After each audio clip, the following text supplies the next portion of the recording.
오늘도 하나님의 크신 은혜가 충만하게 여러분의 마음을, 믿음을 만지시기를 주의 이름으로 축복합니다. 이제 내일 모레 걸피면 6월 25일, 그러니까 온 세계가 기억하는 한국전쟁이라는 전쟁이 일어난 지 75년째 되는 날입니다.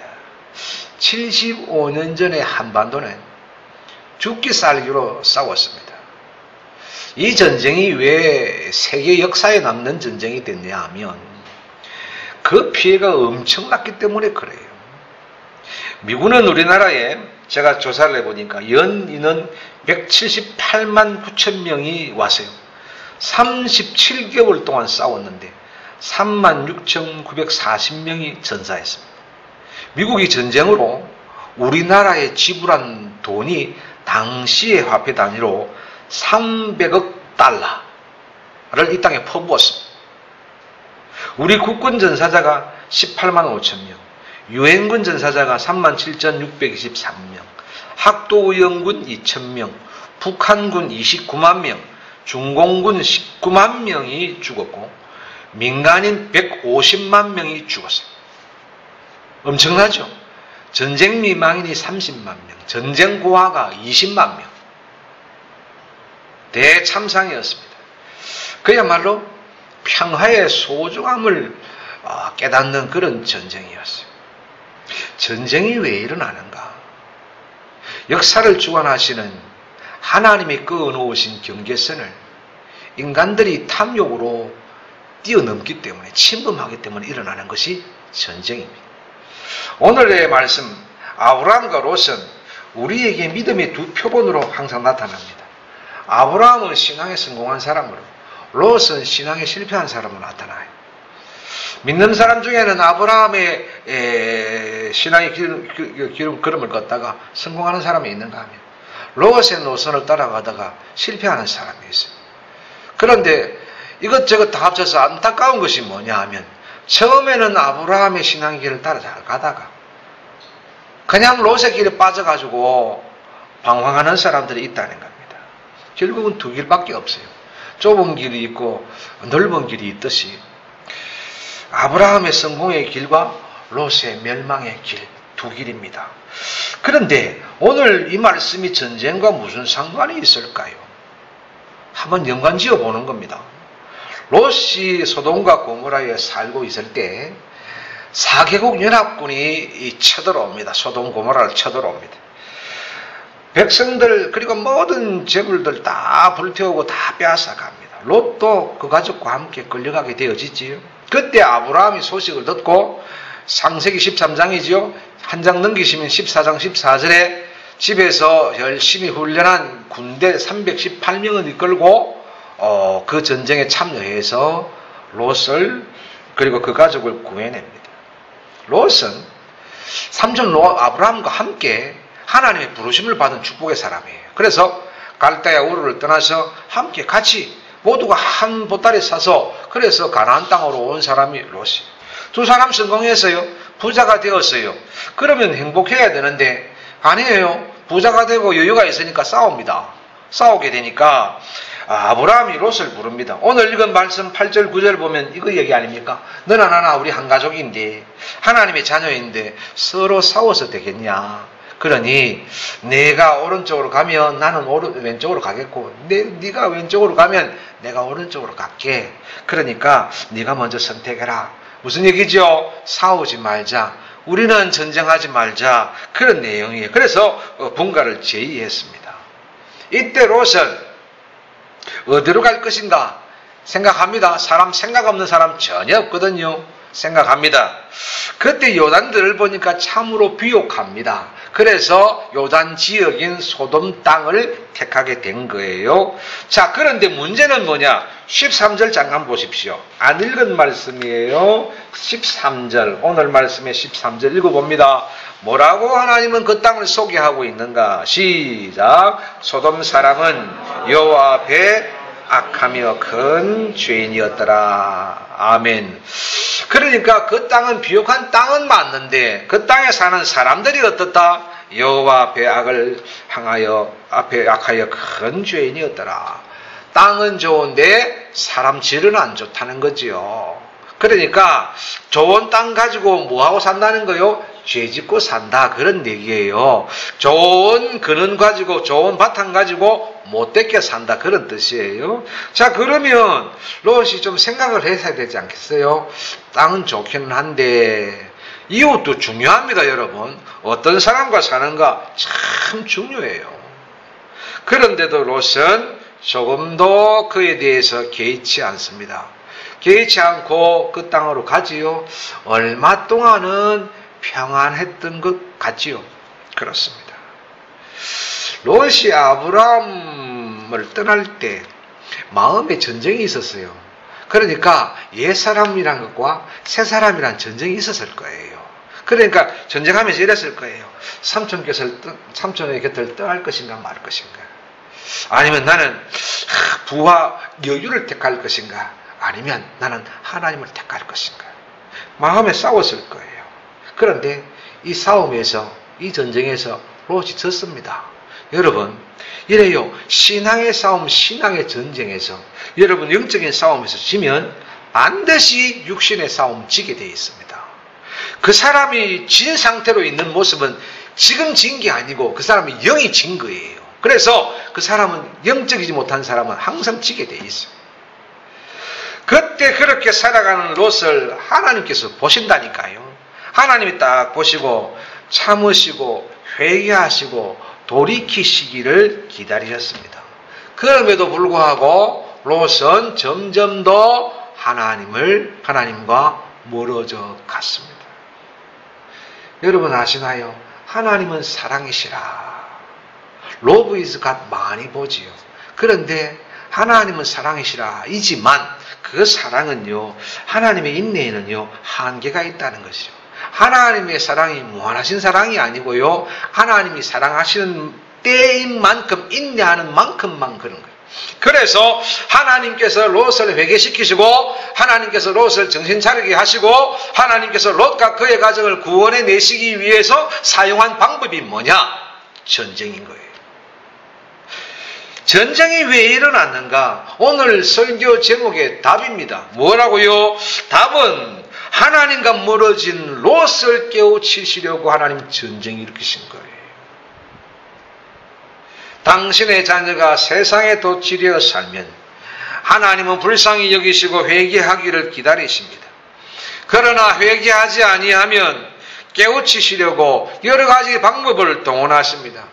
전쟁도 일으킵니다. 손해도 일으킵니다. 우환도 일으킵니다. 대립도 일으킵니다. 충돌도 일으킵니다. 이 모든 것이 목적이고 하나님이 계획하에 일어나는 거예요. 여러분 말씀 한 가지 보겠습니다. 주보 한번 보세요. 주보에 보면 이사야 45장 7절, 하나님이 과연 그렇게 모든 것을 만드실 수 있는 것인가? 한번 보세요. 이사야 45장 7절 읽습니다. 시작. 나는 빛도 짓고 어둠도 창조하며 나는 평안도 짓고 환난도 창조하나니 나는 여호와라. 이 모든 일들을 행하는 자라 하였노라. 아멘. 그래요. 하나님은요, 빛만 아니요, 어둠도 만드세요. 평안만 아니에요, 환난, 우환, 질고, 손해, 충돌, 대립, 전쟁도 만드신다, 그런 말이에요. 롯은 하나님의 자녀입니다. 그런데 세상 붙들고 여유롭고 한가하게 살고 있습니다. 하나님은 롯을 돌이키셔야만 됩니다. 롯아, 천국을 붙들고 살 내가 지금 장망성을 붙들고 살고 있구나. 구원을 이루어야 할 내가 성도의 사상을 던져버리고 사망의 길을 가고 있구나. 내가 있어야 할 곳이 거기가 맞냐? 아무래도 네가 발등에 불이 떨어져야 정신을 차리겠구나 하시고 하나님께서 전쟁을 일으키신 겁니다. 사실상 이 전쟁이지만, 우환이지만 누구 위해서요? 롯을 위해서요. 누구를 위해서요? 하나님의 택한 백성을 위해서요. 여러분, 성도의 소속은 어디요? 하나님입니다. 그런데 하나님과 멀어지면, 그리고 돌이키지 않으면 하나님이 그대로 두시지 않습니다. 가전 정쟁을 일으키고 이웃 전쟁을 일으키고 나라 전쟁을 반드시 일으키신다는 거예요. 마침내 연합군이 와서 소돔 고모라를 초토화시켰습니다. 14장 한 장 넘어가 보면 11절 12절 롯과 그 가족은 적군에 붙잡혀 끌려가고 지금까지 애써 모은 모든 것을 빼앗겨 버립니다. 이건 뭔지 아십니까? 하나님께서 롯을 고치시기 위하여 전쟁이란 수단을 가지시고 그가 쓰고 있는 그의 가면을 확 벗겨버린 거예요. 하나님께서 벗기시는 부끄럼 당하기 전에 미리 벗어야 되는 거잖아요. 그죠? 그렇게 된 거예요. 그래서 롯이 확 발가 벗겨지니까 뭐가 드러나는 거예요? 맨살 드러난 거예요. 맨얼굴 드러난 거예요.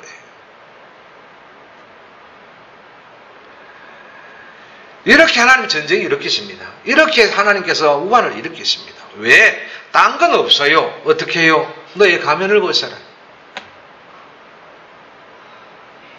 지금 우리나라가 우리 가정이 그래도 별 문제 없잖아요. 그죠? 여러분 축복입니다. 여러분 우리나라가 별 문제 없고 이렇게 티격태격 하는데도 문제가 없고 우리 가정이 크게 뭐 조금 이렇게 웅성거리는 건 있어도 크게 문제가 없는 것 큰 축복이에요. 그치요? 감사하십시오. 그러나 한 가지 이면 돌아야 됩니다. 반드시 축복만은 아니라는 거예요. 하나님과 멀어졌으면 오늘의 좋은 현실도 벗겨질 날이 있다 그런 말이에요. 부끄럼 당할 일이 있다는 거예요. 고로 한국전쟁은 뭐예요? 결코 우연이 아니라 그런 말이에요. 예? 신앙의 깊은 잠에 취해서 하늘에 빠져있는 우리 민족과 우리 가정들을 어떻게 하시기 위해서 깨우시려는 하나님의 채찍이었다는 거예요. 그래서 한국전쟁은 뭐다? 누구의 잘못이다? 나쁜 놈의 잘못이다? 이게 아니고 하나님이 제발 정신 차리라고 깨우치시는 채찍이었다 라는 것을 우리 잊지 말아야 됩니다. 그러면 우리는 생각해야 됩니다. 이 채찍을 또 맞을 수 있겠구나. 예, 맞을 수 있습니다. 이미 우리나라는 많은 채찍을 맞았거든요. 우리 한반도는요, 전쟁의 나라입니다. 우리가 좀 잊을 뿐이지, 우리 조상들은 수많은 전쟁 속에 살아온 나라가 이 대한민국이잖아요. 전쟁 없는 해가 없고, 전쟁 없는 왕조가 없고, 전쟁 없는 시대가 없는 나라가 우리나라예요. 그러면 그렇게 많이 보여주고, 많은 채찍을 보여줬음에도 불구하고, 지금 조금 75년 동안 평안하니까 뭐예요? 이 나라가 이러고 있습니다. 그렇지요? 모르겠습니다. 100년을 갈 수 있을런지는 모르겠지만 분명히 오늘 말씀을 비추어 보면 그렇습니다. 하나님께서 회복시켜 주셨으면 하나님과 멀어지지 말아야 되는데 보니까 멀어지기만 하면 하나님이 부른 사람도 롯과 같은 그의 가정도 하나님 뭐 하신다? 전쟁을 통해서 가면을 벗기시는 경우가 있더라. 우리가 보았으니까 우리가 이 땅이 하나님으로 말미암아 회복되었잖아요. 회복되었다면 이 백성이 어떻게 해야 돼요? 하나님 제일주일에 살고 하나님 싫어하는 걸 하면 안 되고 그래야 되잖아요. 그런데 자꾸 하나님과 멀어져요? 또 채찍 안 맞을까요? 하나님은 사랑이시지만 절대로 그 사랑에 인내가 있다는, 한계가 있다는 사실 우리가 잊지 말아야 됩니다. 자, 그 채찍 속에 우리가 잊지 말아야 되고 기억할 것들이 있는데 그것만 생각하고 말씀 마칠게요. 이거지요. 하나님이 도우셨음을 절대로 잊지 마십시다. 우리나라도 그렇고 여러분 가정도 그렇잖아요. 하나님 도우셨어요. 예, 내가 열심히 일하고 뼈 빠지게 일하고 수고하고 힘쓰고 애쓰고 고민하고 맞아요. 그렇다고 다 잘되면 이 땅에 안 될 사람이 어디 있나요? 하나님이 도우셨기에 이만큼 되는 겁니다. 그렇지 않습니까? 여러분 세상의 모든 사람들이 고민만 한다면 다 해결된다면 뭐 다 고민하지요. 그런데 우리가 이만큼 된 것 뭐지요? 하나님이 도우셨다. 하나님의 은혜임을 잊지 마시기를 주의 이름으로 축복합니다. 전쟁 당시에 수많은 목사님들이 부산 초량교회에 모여서 회개 기도했습니다. 당시에 북한은 중공군의 힘을 빌렸잖아요. 파죽지세로 그렇게 몰아붙였습니다. 그런데 그때 보니까 하나님께서 이 유엔군을 참전시키는데 참전국 16개 나라, 또 전쟁 말고 의료 지원한 개만 다 5개 나라, 21개 나라가 이 나라에 들어와 가지고 이 패망에서 벗어나게 했습니다. 그런데 유엔군을 파병하기 위해서 안전보장이사회가 열리고 상임이사국회가 열리는데 상임이사국에서 전원 만장일치가 되어야 유엔군이 파송이 됩니다. 미국, 영국, 프랑스 그리고 당시에는 대만이라 그러는데 중국, 소련 여기 5개가 안전보장이사회 상임이사국입니다. 이게 만장일치로 찬성해야 됩니다. 그때의 중국은 대만이 유세였기 때문에 찬성이에요. 그러면 소련이 남았습니다. 소련이 찬성할 리가 없습니다. 그런데 어떤 일이 일어났는가? 자동차 사고가 났습니다. 소련 대표의 자동차 사고가 나서 회의장에 참석을 못해서 내 나라가 만장일치로 뭐 했어요? 예, 유엔군 파병한 거예요. 그걸 우리가 우연이라 할 수 있겠느냐? 하나님의 은혜지요. 역사의 흥망성쇠를 누가 다스리십니까? 하나님이 다스리시죠. 하나님의 손에 달려있다는 겁니다. 그리고 우리가 또 감사해야 될 거, 목숨 바쳐 싸워준 유엔군에도 감사함을 잊지 말아야 되지 않아요? 저는 한 수년에 한 번쯤은 유엔 묘지에 갑니다. 수년에 한 번. 공기도 좋고 조용하기도 하고요. 그 유엔 묘지에 가면 생각이 참 잘 돼요. 귀신들이 죽어 있어서 그런 게 아니라 그 땅이 아주 평화로워. 진짜 한 번씩 여러분 여행 말고 한번 가보세요. 수년에 한 번씩은 제가 갑니다. 아무도 없습니다. 조용하게.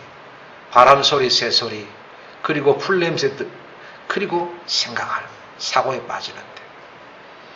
유엔군에도 우리 감사하는 마음 잊지 말아야 됩니다. 은혜도 모르고 미군 철수하라, 무슨 철수하라. 반미운동하는 거 배은망덕이에요. 사실 한번 봅시다. 제 좋다고 배신하고 간 사람이 누구예요? 롯이에요. 그리고 삼촌 아브라함은 삼촌이지만 괘씸한 이놈하고 무슨 상관이 있어요? 그러니까 아브라함은 이 전쟁에 참여할 이유가 전혀 없어요. 휘말릴 이유가 전혀 없어요. 그럼에도 불구하고 아브라함은 군대를 이끌고 가가지고 전쟁을 일으켰고 그리고 롯을 구해냈어요. 얼마나 고맙고 얼마나 죄송하고 얼마나 감사한 일인가요? 전쟁 안 해도 되는 사람들이 왜 와서 수많은 사람들이 그렇게 죽어가고 그 수많은 돈을 퍼부었을까? 정말 슬픈 역사 있잖아요. 전쟁 때 미국은 먹을 것, 입을 것, 의약품뿐 아니라 제일 문제거리 뭐였어요? 수많은 전쟁고와 수많은 미망인 누가 살렸어요? 그런데 그걸 모르는 거예요. 그들을 살렸고 그들을 도운 게 사실은 미국이에요. 제가 미국이 좋다고 그러는 게 아니라 뭐 하자는 거예요? 배은망덕하지는 말아야 된다 이 말이에요. 하나님의 은혜를 모르고 목숨 걸고 싸워준 아브라함을 모르고 우방국의 고마움을 모르는 것은 뭐죠? 배은망덕 중에 배은망덕이라. 하나님의 은혜를 모르고 고마움을 모르는 백성은 하나님이 안 돕습니다. 그렇지 않습니까? 과거에 내가 우리 가정이 힘든 시절에 보리쌀 한 대박이라도 우리가 도움을 받으면 그래서 힘을 얻고 용기를 얻고 그렇게 살면 얼마나 감사했어요. 그런데 그걸 잊고 산다면 인간의 도리가 아니잖아요. 그렇죠? 이 모든 것을 이루기 위하여 합력하여 선을 이루신 하나님의 은혜 우리 잊지 말고 감사하십시다. 그리고 우리 위에 아무 이유 없는데 휘말릴 이유 없는데 싸워주고 전쟁해준 사람들 지나갔지만 우리라도 뭐 할까요? 그 은혜 감사하십시다. 그래야 감사할 줄 아는 민족을 백성을 가정을 하나님이 도우신. 두 번째는 교회가 정신 차려야 될 때입니다. 분단되었던 독일이요 1989년에 11월 9일날 통일이 되잖아요. 통일 독일의 원동력이 뭐라고 생각하십니까? 그것도 하나님의 큰 역사가 있지, 그지요? 잘못 방송에 나가는 바람에 말 한마디 잘못해가지고 독일이 역사가 이게 통일이 되어지는데요. 참 재밌는 일이지만 그걸 보면서 저는 뼈저리게 느꼈잖아요. 야, 하나님의 역사가 아니면 참 희한하구나. 하나님의 역사는 참 희한하구나. 동독 라이브니지에 있는 니콜라이 교회에서 시작된 기도운동이 있습니다. 참 재미있는 것은 독일 교회는 분단이 되었어도 교회가요 지속적으로 하나가 되어 있었어요. 이게 축복이에요. 독일의 축복이에요. 나라는 분대되었지만 동서독의 교회는 하나였고요. 당시에 서독이 좀 잘 살고 동독이 좀 못 살았으니까 서독에 있는 교회들의 재정의 40%를 동독에 있는 종족교회에 갖다 붓습니다. 그래가지고 교회가 살아야 나라가 산다 그래가지고 독일 교회가 튼튼했습니다. 그러니까 나라에서 교회를 탄압을 하지 못합니다. 우리의 현실과는 정반대였다는 거잖아요. 그죠? 그런데 오늘날 한국교회가, 한국 성도들은 어떻습니까? 슬픕니다.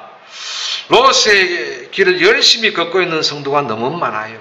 아직은 문제가 없으니 전혀 그 길이 롯의 길인지도 모르고 걷고 있다니까요.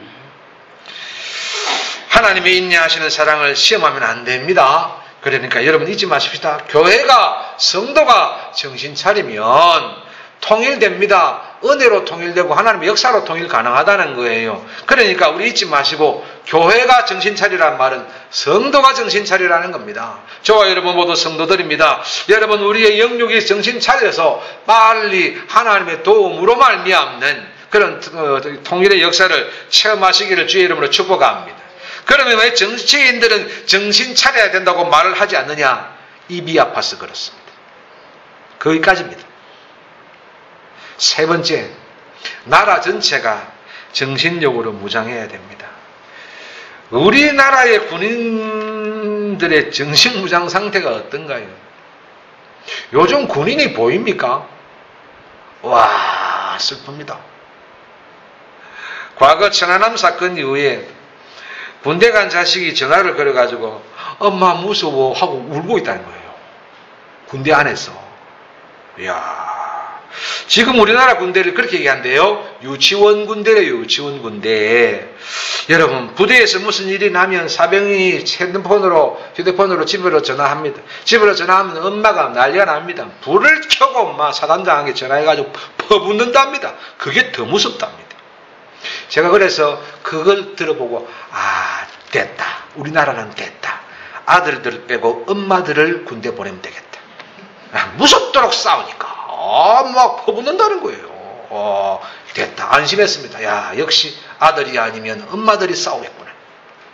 참 아이러니하지요. 지금 전쟁이 일어나면 승리하겠습니까? 그대로면 집니다. 이대로면 반드시 집니다. 뭐 무기 얘기하고 이렇게 하면 뭐 이게 아니에요. 정신력이 진다 이 말입니다. 지금은. 하기야 하나님께서 도우실 것이기 때문에 또 하나님 믿는 믿음의 사람들이 그래야 있기에 그래도 아직도 세상에 발길 붙지 않고 하나님을 의지하는 사람들이 아직 있기에 하나님이 도우시겠지요. 그러나 우리가 그것 믿고 교만하면 안 된다는 거예요. 나라 전체가 정신 차려야 됩니다. 자, 롯이 살던 땅에 왜 전쟁이 일어났는가? 믿음 버리고 세상 따라간 롯을 깨우치기 위함이었습니다. 왜 이 평화로운 이 한반도에 전쟁이 일어나게 하셨는가? 하나님께 감사하지 않고 세상 따라가며 서로 분쟁하는 잘못을 하나님께서 깨우치시기 위해서 전쟁을 일으키셨다는 사실이에요. 그래도 그만큼 이만큼 지켜주신 하나님께 우리가 감사해야 되고요. 또 그런 믿음의 길을 우리가 잃지 말아야죠. 여러분, 자유와 평화의 소중을 알아서 우리가 각자의 본분에 충실해야 됩니다. 정치인들은 정치에 충실하고 군대는 군인들 정신에 충실하고 교회는 교회 정신에 충실하고 자기의 맡은 일에 충실해야 되는데 이 땅이 어떻게 오합지졸이 되어 있잖아요. 그죠? 한 가지입니다. 분명한 것은 우리가 하나님의 편에 서면 하나님도 우리 편에 서주신다는 거예요. 우리가 하나님 멀어지지 아니하면 하나님이 우리에 가까이 계셔서 우리 편이 되신다는 사실. 이것밖에 우리가 믿을 것 하나도 없습니다. 왜 전쟁이 일어나는가? 왜 전쟁 같은 일이 내 삶에 우리 가정에 우리 이웃에게 일어나고 있는가? 아브라함의 길이 아니면 빨리 돌이켜야 됩니다. 곰곰이 생각해보고 왜 전쟁이 일어났는가? 왜 우환질고 총돌 대립 손해 이런 일들이 내게 일어났는가? 돌아보면서 깊은 생각하고 이 길이 어떤 길인가 고민하고 빨리 돌이키는 지혜로운 성도 되고, 성도들이 돌이킴으로 이 나라 이 민족의 회개가 돌아오고, 그래서 하나님이 또 오시는 그야말로 평화로운 나라, 하나님이 보호하사 하나님께서 지키시는 나라. 그래서 언젠가는 애국가가 하나님에서 하나님으로 바뀌는 나라 되기를 주의 이름으로 축복합니다.